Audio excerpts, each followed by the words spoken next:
All right, Marcel, we're less than 2 weeks away. How you feeling?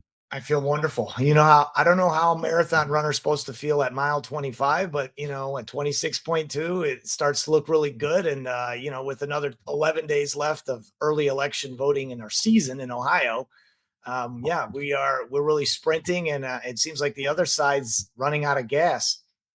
Well, obviously they've got a lot of, let's just say, a lot of fuel to put back in the tank. I was just talking to Doris Peters about, the endorsement, the ORP giving endorsements and whether or not they should put their foot on the scale of races like this one. And they did. And because of that, your opponent has an awful lot of gas in the tank, meaning a lot of money. You've had to fight this fight so far with less resources, and yet you're doing extraordinarily well. Do you have the juice left to finish this thing? I do, and I think it has a lot to do with the way we decided to organize our campaign. We went to 60 plus counties and growing. We really coalesced a lot of Ohioans that have reached a point where they just don't want to vote necessarily for who the party tells them to, or they kind of understand at this point that this is a revolving door system that doesn't often involve necessarily a person with the best qualifications. And it's really critical for a Secretary of State race because of what the Secretary of State position is going to oversee elections and business registration. And I really presented some strong ideas that are rooted in real world experience that I have in the Department of Defense to tackle the real problems of theft of our monies when it comes to the government benefits fraud programs. The Secretary of State can and should be playing a larger role in that. And we need to, as I've talked to you in the audience over the years, we need to really get at the core issue of where fraud, error, manipulation, and elections starts from, and that's at the point of registration. Marcel, so great explanation about where things are, and I want to get into a lot more of that. And by the way, we're going to have to deal with registration on the state level because it Right. looks like the Save America Act is not going to get through the Senate. True. It's not even talked about anymore. It should, but so we're going to have to do it on our level. Everybody in every state is going to have to find out what it takes to make sure that only valid Ohio residents and citizens are registered for our elections, and that is obviously something that is of paramount importance to you. Yeah. No, I agree. And the thing is, we have the means within Ohio's legislature with the right leadership at the Secretary of State's office to really drive that. And every Secretary of State can be a catalyst for those type of ideas to be pushed out. And the good news is in the last 2, 3 years, we've worked on all the legislation. It's there, it's in the House. It just needs a person to shepherd it back through the legislature. And that's why I'm confident that as we run this campaign, we're in the last miles, if you will, last mile. Mhm. We're in a position to win this. I mean, this is a highly competitive race, despite the fact that this is the only race that was targeted by the party in the sense to put the pulse on the scale. And I think that actually gave us a further boost because it reaffirmed to people that they are not necessarily reflecting the will of the people and the voters, and the voters are going to always demonstrate that they are the ones that are the party. So we've positioned ourselves really well in this race right now and we need as many people out there because the turnouts are low, and those turnouts are going to be the difference maker. That was going to be my next question. In fact, as I understand it, the boards of elections are anticipating like maybe even record low turnouts for whatever reason. I don't know why that would be, but we're talking about maybe 10% projections. Is that what you're hearing? Yes, it is. In fact, and that's from sources of information that are authoritative, like the Board of Elections or some of the districts. It could receive a boost on election day per se, but when you clear the ticket at the top, the governor ticket, the U.S. Senate senator position, right, in order to for whatever save resources, yeah, the other effect of that is that people now don't necessarily have as much justification necessarily come out now. I think those that understand the importance of the Secretary of State race do. There's a treasurer that's competitive race, and there's a competitive Supreme Court race for justices. So, in that sense, we can truly make a difference. Your vote can count significantly by getting people Absolutely. to the polls here because of that margin. And again, this is to pick the nominee for the party to go forward in the general election. And when we're disappointed often because we get to the general election, we don't like our candidates, and then we have to choose between D's and R's. And it's like, man, I wish I had other choices. You actually do have that opportunity to affect that currently with this Secretary of State race in Ohio. Every single vote is going to matter if you have that low of a turnout. Every single vote in every single precinct in the state. And I want everybody listening right now to know that if you are among the 90% that may sit this thing out in the primaries for whatever reason, don't do that. There are some very, very highly important and competitive races here, even if you don't feel like there's a whole lot to drive you there. This race alone, the one that we're talking about right now for Secretary of State, is reason for you to get out there and cast your vote and vote for Marcell, because he is truly the only candidate who is, what I really love about, you in many respects, Marcell, is that you are addressing things with respect to our elections, not limiting yourself to that, by the way. There are a lot of other things that the Secretary of State is involved in, and you've highlighted many of those before. But you have dedicated yourself and you have come up with some novel approaches to ensuring and improving election integrity in the state that are so effective and so impressive that your opponent has decided to borrow those from you. We've had that issue, yes. It's kind of, on one hand, plagiarism is a form of flattery, but when it comes to politics, it's really disingenuous.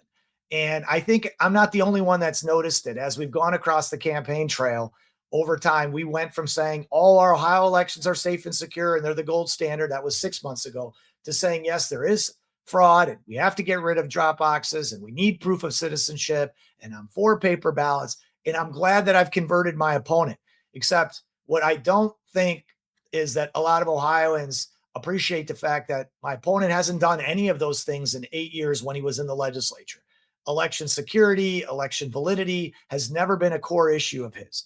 He's only become Johnny come lately because he's down in the polls in the last days, and it's desperation time. And so they have to come out and they have to try to act like they've been with President Trump this whole time.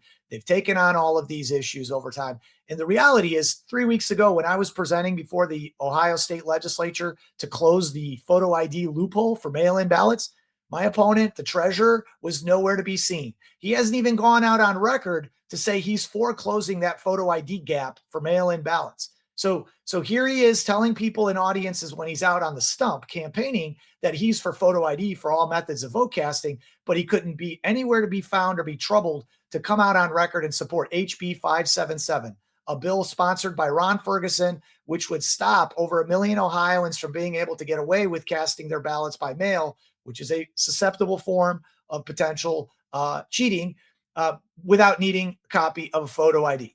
And this just goes to show you that people talk, but they don't do. And we got to stop voting for career politicians like my opponent who recycle through the system, say to us they're going to go do things, and they never do it. And that's why he's in real trouble, because people are figuring this out.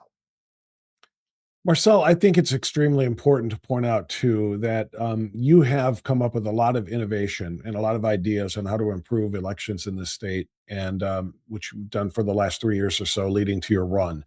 Um, and is that the reason why you think he refuses to debate you? You have challenged and challenged and challenged again, and he basically feels like he doesn't need to debate you because, I don't know, because of the endorsement by the ORP. But what does it tell you? I just want everybody to know that this race is going to be held, and people are going to go vote on May 5th if they're not already early voting for people that they have not seen face to face or side by side on a debate stage. Yeah, I think it's a sign of weakness, and it's a sign of recognition that I am the more qualified candidate for the subject matter that we have to tackle on elections and business registration and fraud and that kind of thing. And I don't think, these guys that have been in the political system for a long time are used to trading endorsements for favors. And there's a patronage component, unfortunately, that develops. And so he dismissed and discounted my candidacy, as did the ORP many months ago. But I went to the people. I ran a traditional voter engagement campaign. I leveraged my wide network of supporters nationally as well as within the state. And I demonstrated through grit, through merit, that I can compete in the very same level, in the very same game that the party forces all outside candidates to play. And I think no matter what happens, I have come the furthest along of any candidate, any grassroots, if you want to call it candidate, in the state of Ohio to this point, to put basically someone who thinks it's their turn to the test. And this would be what makes the Republican Party stronger if they allow this process to play out. And that's how talent is discovered. That's how people are drawn. And the one deficit that worries everybody across the board in 26 is whether the people will show up and vote, whether there will be enough enthusiasm. If you want enthusiasm, you have to meet the voter where they are in terms of what they want to understand and what they want to see done. And every step of the way, whether it's property taxes, which I've signed a petition, which I've been in support of that citizen movement because I understand it's already making a positive difference, whether it's data centers, which expanded in an unmitigated and regretful way where people weren't able to understand the impacts. They still don't understand it, even though there's value in new technology and innovation that does transpire from them. I'm willing to talk about each and every issue from pro-life to election integrity. And that's what people want to understand. They want to understand that the person who's running for them is really for them, isn't going to be somebody who's going to compromise out because special interests. And that is who we need to step up and run for office anywhere, anytime, any place, local, state, and federal. And if we can do that, some of us can prevail. It will change the entire disposition of the political ecosystem in Ohio, which is calcified around the same 3 or 4 people rotating amongst one another. And I'm trying to break that through that. And I am on the precipice of doing that with the support of this audience and other audiences. And once we do that, Ohio's political system will never be the same. Marcell, I'm glad you brought that part up because it's one of the biggest reasons I went ahead and endorsed you, and I've liked you for a long time. And I'm not trying to throw stones at anybody in the statewide offices, but the fact that your opponent is trying to decide from day to day, or at least over the course of the last several months, what he's going to run for. Am I going to run for governor? Maybe I'm going to run. Am I going to run? Oh, you know what?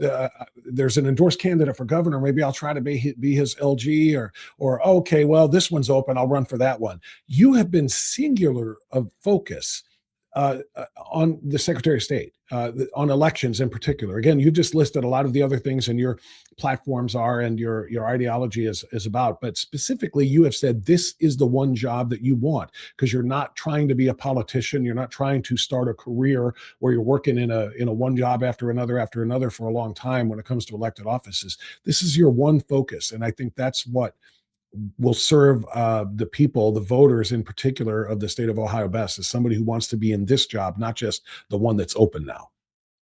That's right. I'm a problem solver at heart, right? I look at the election system like an entire system, from the registration, vote casting, vote counting, vote certification, and the auditing. And I look at it and I say, what are we doing well and what areas are at risk? And that's the key word. Risk management. See it as a risk management framework.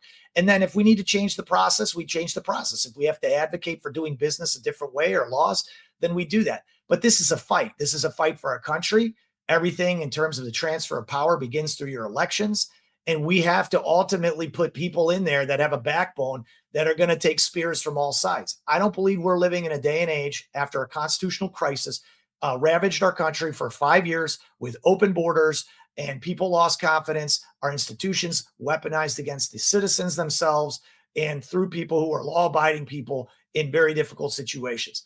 And I never forgot that. I never forgot that it's only took a few percentage of Americans to stand up to tyranny for this to be reversed. And unless there are people who are in positions of authority with that mindset and understanding, we are subject to falling right back into that circumstance, depending on the persons or the party or whomever wins whatever election. So now's the time to fortify it. Now's the time to get people in who every day wake up with, what do I have to do to improve and make circumstances for people, for our institutions better, and to restore trust and confidence, because that is the whole reason I'm running, to restore trust and confidence in elections that were lost, because I don't want people disengaging from the political process. The day that happens and we become apathetic and complacent as Americans will be the day that we lose our country, and it'll happen from within. It will never happen from without. And that was told by Abraham Lincoln and many that came before us, and we have to be true to that. Marcell, I want to ask you about I have to ask you about this. The accusations, and I don't know if it's from the Sprague camp directly or supporters of his, tangential or otherwise, basically complaining about your social media and, in fact, filing complaints with the Election Integrity Commission over social media and your campaign finance disclosures. Can you clear that up for us, Marcell? Yeah, well, as an outside candidate, you have to look for resourceful ways to find means to reach lots of voters. And because I wasn't preordaining myself in the political role, I was an advocate for years. I didn't anticipate running. An opportunity was brought to my attention in September of 25 by one of my campaign managers who alerted me to the fact that we have a social media account that's inactive from a former candidate who ran for governor, Joe Blystone. And Joe Blystone had 79,000 followers on a social media account. So we looked up the policy on Facebook. And Facebook's policy is if the person who owns a social media page wants to transfer it to you, they can do that.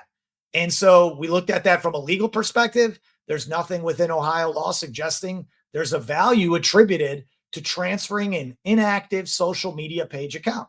And from my perspective, reaching audiences was going to be the way, especially digitally, to get my message and voice across to Ohioans, knowing that the establishment has all of the party machinery that they give to their handpicked opponent for free, right? Do they ever report in-kind contributions from the list of phone numbers at the county level that they give? I don't know the answer, but I don't think so.